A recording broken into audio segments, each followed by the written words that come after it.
નમસ્કાર વિદ્યાર્થી મિત્રો, મજામાં હશો તમે?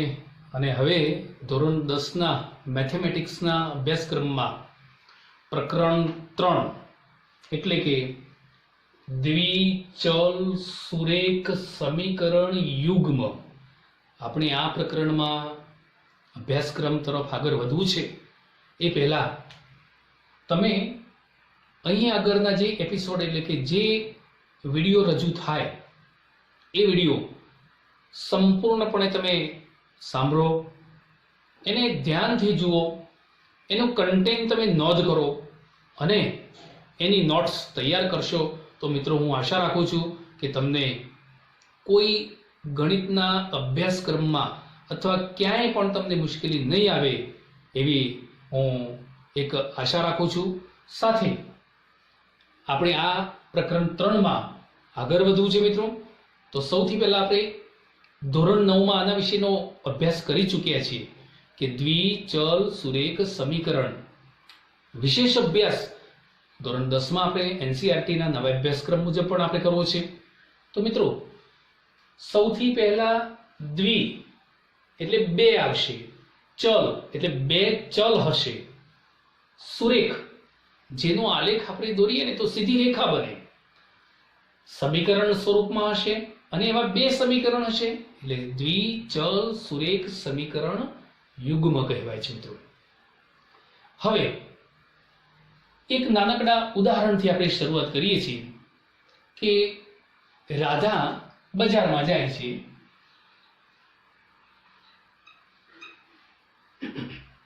અને બજારમાંથી 2 પેન્સિલ અને 3 રબર ખરીદે છે અને 10 રૂપિયા દુકાનદારને આપે છે. 2 પેન્સિલ,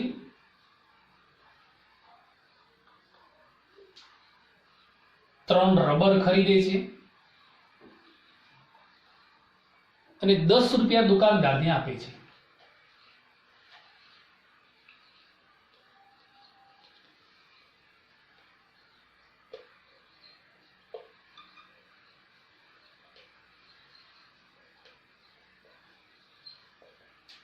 હવે મિત્રો આને ગાણિતિક સ્વરૂપમાં આપણે દર્શાવવું છે, પરંતુ તમે જાણો છો કે આપણી પાસે પેન્સિલ અને રબર એ બંનેની કિંમત આપણે જાણતા નથી.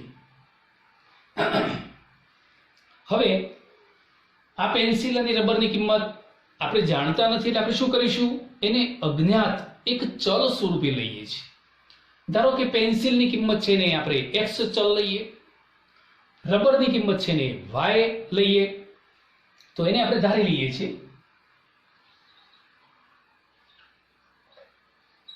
ધારો કે એક પેન્સિલની કિંમત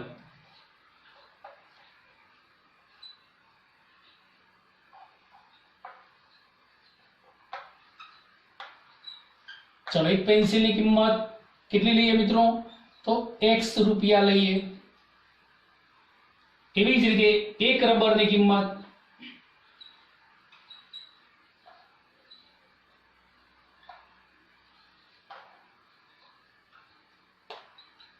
શું લઈએ મિત્રો, તો y રૂપિયા લઈએ છે. એક પેન્સિલની કિંમત x રૂપિયા, એક રબરની કિંમત y રૂપિયા. ચાલો હવે રાધાએ શું ખરીદ્યું છે મિત્રો, 2 પેન્સિલ અને 3 રબર. તો 2 પેન્સિલ ખરીદી છે,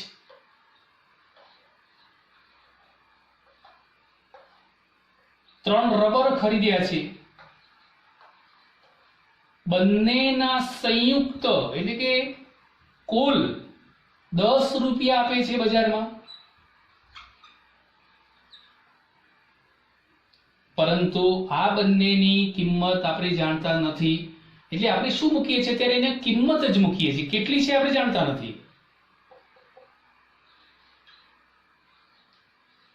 2x x કેમ મૂક્યો મિત્રો, તો પેન્સિલની કિંમત કેટલી છે x, એક પેન્સિલની x છે તો 2 પેન્સિલ ખરીદે છે માટે 2x પ્લસ 3 રબરની કિંમત શું છે મિત્રો, y, તો 3y બરાબર કેટલા રૂપિયા આપે છે, 10 રૂપિયા.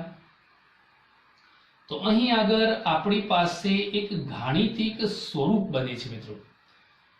ચલો મિત્રો, હવે 10 ને આપણે આ બાજુ લાવીએ એટલે 2x પ્લસ 3y, 10 ને આ બાજુ લાવીએ છીએ એટલે -10 બરાબર 0 રહેશે. હવે 10 આ બાજુ આવી જાય છે એટલે આપણે એને જગ્યાએ શું મૂકીએ છીએ? 0 મૂકીએ છીએ.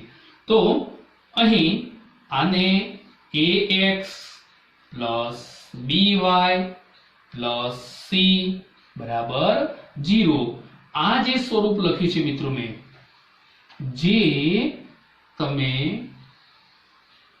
ax plus by plus c બરાબર 0, જેમાં x અને y બે ચલ છે. a b c ની કિંમતો શું છે મિત્રો? તો વાસ્તવિક સંખ્યાઓ છે.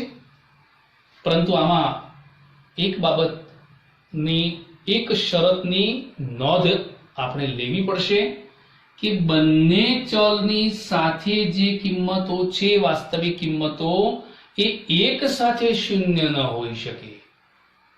શા માટે? તો જો બંને કિંમતો એક સાથે શૂન્ય થાય તો x ની કિંમત પણ શૂન્ય થઈ જાય, y ની કિંમત પણ શૂન્ય થઈ જાય, તો c બરાબર 0, ત્રીજી કિંમત પણ શૂન્ય બની જાય. માટે દ્વિચલ સુરેખ સમીકરણ રહે નહીં. તેથી આપણે આ જે દ્વિચલ સુરેખ સમીકરણ મળ્યું છે એની હવે ચોક્કસ વ્યાખ્યા આપણે લખીએ છીએ મિત્રો. ચાલો મિત્રો, હવે ax plus by plus c બરાબર 0, જેને આપણે શું કર્યું? ગાણિતિક સ્વરૂપમાં મેળવ્યું છે. હવે એની ચોક્કસ ડેફિનેશન આપણે આપીએ છીએ. અહીં બે ચલ વાપર્યા છે, a b c, એ વાસ્તવિક સંખ્યાઓ છે. તો મિત્રો એના પરથી જ આપણે વ્યાખ્યા બનાવીએ છીએ કે જો a b અને c વાસ્તવિક સંખ્યાઓ હોય અને હમણાં જ આપણે ચર્ચા કરી કે a અને b એક સાથે શૂન્ય નથી, a તથા b એક સાથે શૂન્ય ન હોય, તો જે સમીકરણ આપણને મળે છે કયું? ax plus by plus c બરાબર 0, જે સ્વરૂપમાં આપણે મૂકીએ છીએ તેને ચલ x અને ચલ y માં દ્વિચલ સુરેખ સમીકરણ કહીએ છીએ મિત્રો. ફરીથી, a b c વાસ્તવિક સંખ્યાઓ હોય, a અને b એક સાથે શૂન્ય ન હોય, તથા જે સમીકરણને ax plus by plus c એટલે પ્રમાણિત સ્વરૂપ આ રીતે એમાં દર્શાવી શકાય છે, તો ચલ x અને ચલ y માં આ દ્વિચલ સુરેખ સમીકરણ બને છે. અહીં આગળ મિત્રો લખ્યું છે મેં કે દ્વિચલ સુરેખ સમીકરણનું કયું સ્વરૂપ છે? તો આ પ્રમાણિત સ્વરૂપ છે. આપણી પાસે પ્રમાણિત સ્વરૂપ છે. આ તમારી સમજ માટે મૂક્યું છે કે ax plus by plus c બરાબર 0. એમાં x શું છે? ચલ છે. y શું છે? ચલ છે. a b c એ શું છે? તો એ વાસ્તવિક સંખ્યાઓ છે. આ બાબતની ખાસ નોંધ લેશો. a b c વાસ્તવિક સંખ્યાઓ છે. a b એક સાથે શૂન્ય નથી. એક સાથે શૂન્ય નથી મિત્રો, એટલે વારાફરતી શૂન્ય હોઈ શકે. a શૂન્ય હોય ત્યારે b ની કિંમત હોય, b શૂન્ય હોય ત્યારે a ની કિંમત આપેલી હોય, c ની કિંમત શૂન્ય હોઈ શકે અથવા કિંમત આપેલી હોય. એવા આપણે કેટલાક ઉદાહરણ જોઈએ છીએ. તો a b એક સાથે શૂન્ય નથી. એની બીજી રીતે લખવું હોય તો a square plus b square not equal to 0. તો તમે આ શરતો મિત્રો ખાસ યાદ રાખશો. અને આ આપણું દ્વિચલ સુરેખ સમીકરણનું પ્રમાણિત સ્વરૂપ છે. હવે આપણે એના ઉકેલ વિશેની વાત કરીએ મિત્રો. હવે અહીં આગળ આપણે એક દ્વિચલ સુરેખ સમીકરણ લખ્યું છે. કયું છે? 2x પ્લસ 3y બરાબર 18 છે. હું x ની જગ્યાએ 3 મૂકું છું અને y ની જગ્યાએ 4 લઉં છું. ચાલો મિત્રો, મને અહીં એ કિંમતો મુકાવો તો x ની જગ્યાએ 3, y ની જગ્યાએ 4, તો 2 x ની જગ્યાએ 3 મૂકીએ છીએ પ્લસ 3 y ની જગ્યાએ કેટલી કિંમત મૂકવાની છે 4, એટલે y ની જગ્યાએ 4 મૂક્યા બરાબર પેલી બાજુ આપણે 18 તો આપેલા જ છે. ચાલો આ બંનેનો ગુણાકાર થશે 6, 4 ગુણ્યા 3 12 થશે બરાબર 18, 18 તો છે જ, આનો સરવાળો 18 થશે, આ બાજુ પણ 18 છે. મિત્રો બંને બાજુઓ સરખી બને છે. જ્યારે બંને બાજુઓ સરખી બને ત્યારે x અને y ની કિંમત આપણે કઈ કિંમત મૂકી હતી 3 અને 4, એટલે x અને y બે જે ચલ છે એની જગ્યાએ આપણે 3 ને 4 મૂક્યા છે, એટલે આ જે બિંદુ છે એ આ સમીકરણનો ઉકેલ કહેવાય મિત્રો. અને આ જે ઉકેલ છે એ આનો જે આલેખ એટલે કે સીધી રેખાનો જે આલેખ છે એના ઉપર આ બિંદુ આવે છે.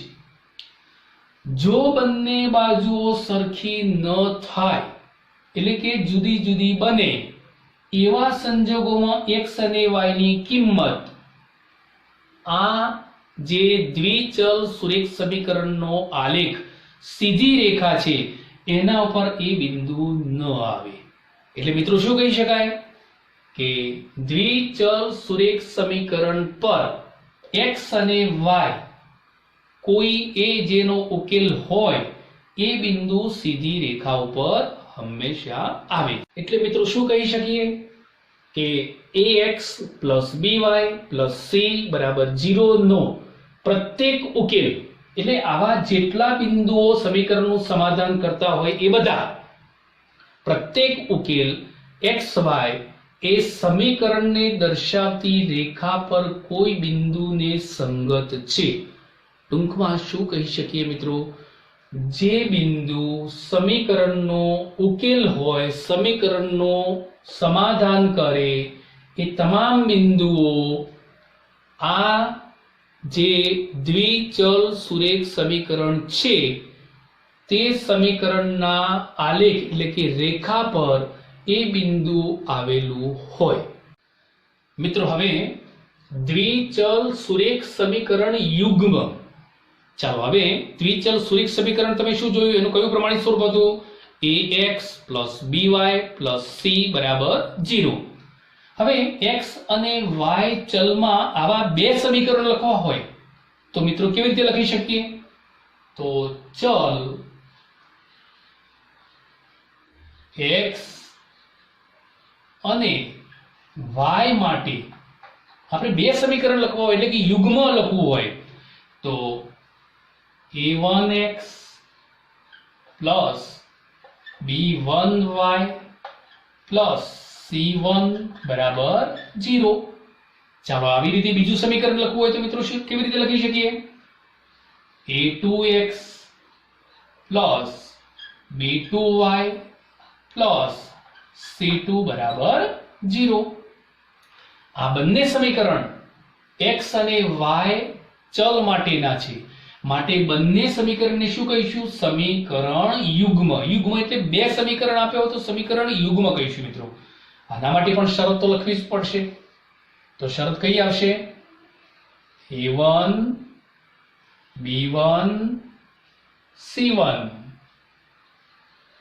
અને a2 b2 c2 એ કઈ છે, તો વાસ્તવિક સંખ્યાઓ છે. વાસ્તવિક સંખ્યા છે. અને બીજી અને મહત્વની શરત કઈ, a1² + b1² ≠ 0. તેવી જ રીતે બીજી કઈ શરત થશે મિત્રો, a2² b2² ≠ 0. એટલે શું કહી શકીએ મિત્રો કે a1 અને b1 આ શરત લખીએ એટલે એનો અર્થ એ થાય છે કે a1 અને b1 એક સાથે શૂન્ય નથી, a2 અને b2 એક સાથે શૂન્ય નથી. એને બીજા સ્વરૂપે આ રીતે પણ લખી શકીએ છીએ. તો મિત્રો a1 b1 c1 a2 b2 c2 વાસ્તવિક સંખ્યાઓ છે અને a1 square plus b1 square a2 square અને b2 square not equal two એટલે કે બંને 0 નથી. આ બાબતનું આપણે ખાસ ધ્યાન રાખીશું. આ બંને સમીકરણો એ શું છે મિત્રો? કે બંને સમીકરણો સમીકરણ યુગ્મ છે, એટલે દ્વિચલ સુરેખ સમીકરણ યુગ્મ.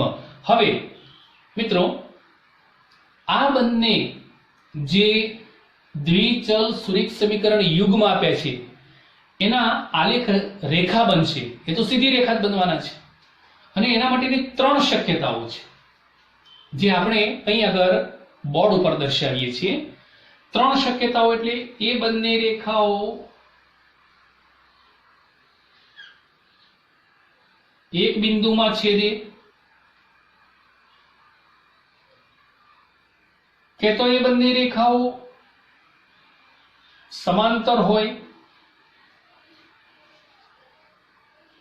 કે તો એ બંને રેખાઓ એક રેખા આપી છે એના ઉપર જ બીજી રેખા આપેલી હોય. 3 પ્રકારની રેખાઓ થઈ.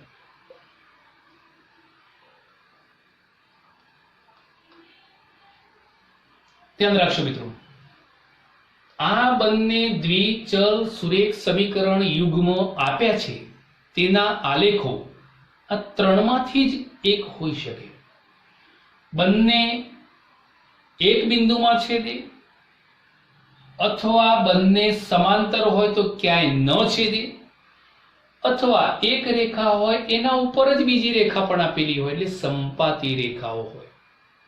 તો મિત્રો આના 3 પ્રકારના આલેખ આવે છે અને હવે આપણે બંને દ્વિચલ સુરેખ સમીકરણ યુગ્મને આલેખ ઉપર એટલે કે ભૌમિતિક રીતે દર્શાવવા માટે જઈ રહ્યા છે મિત્રો. હવે બીજા પાર્ટમાં આને ગાણિતિક એટલે કે ભૌમિતિક સ્વરૂપમાં આલેખ ઉપર દર્શાવી અને વિશેષ અભ્યાસક્રમ એટલે કે વિશેષ માહિતી આપણે મેળવીએ છીએ મિત્રો.